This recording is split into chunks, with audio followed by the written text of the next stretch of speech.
berkaitan dengan adanya ketidaksepemahaman ya antara masyarakat dengan PT ASL, di mana PT ASL adalah perusahaan yang bergerak di bidang restorasi ekosistem. Mereka masuk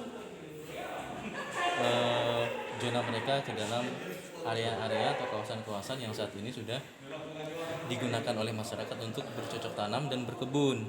Nah, sehingga ini tentunya sesuatu atau hal penting yang harus kita bicarakan, karena masyarakat kita secara umum mereka bertopang dan mengandalkan lahan pertanian dan perkebunan mereka. Kalau ini masuk dalam kawasan restorasi yang dikelola oleh PT ASL, tentunya akan menyulitkan dan merepotkan masyarakat kita. Jadi sebelum terlalu jauh nanti berjalan, pada hari ini DPRD memfasilitasi untuk membicarakan. Walaupun hari ini belum tuntas, setidak-tidaknya masyarakat sudah mendengarkan tanggapan dari PT ASL, kemudian PT ASL sendiri sudah mengetahui dan mendengarkan secara langsung harapan dan juga keluhan masyarakat. Ini harus dibijaksanai. Ya, dibijaksanai, harus menjadi pertimbangan dari pihak manajemen PT ASL, karena berbenturan dengan masyarakat, apalagi alasannya adalah untuk kepentingan makan dan kebutuhan hidup mereka, ini akan tidak tuntas. Oleh sebab itu kita tidak menginginkan ya adanya konflik ya, karena ketidakbijakan dalam menyikapi keinginan masyarakat. Itu harapan kita.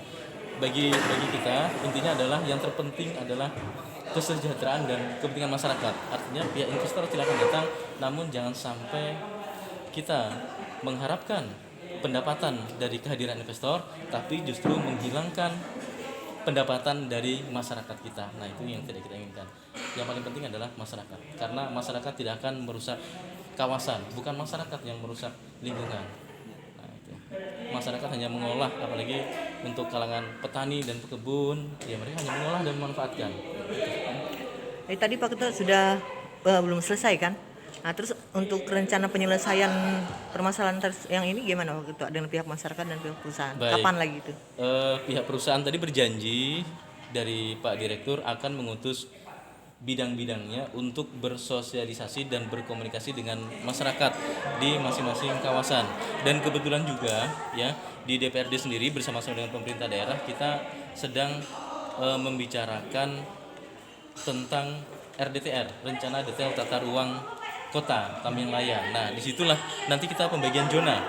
Nah, kalau bisa dibantu dari situ, baru kita dorong nanti untuk diteruskan sampai ke kementerian, bagaimana caranya agar ya lahan-lahan masyarakat yang sudah dari zaman nenek moyang digunakan dan dimanfaatkan untuk bertani dan berkebun, jangan sampai itu masuk kawasan yang akhirnya menghambat mereka untuk bertani dan berkebun. Apa jadinya? Itu sudah tidak ya tidak benar lah.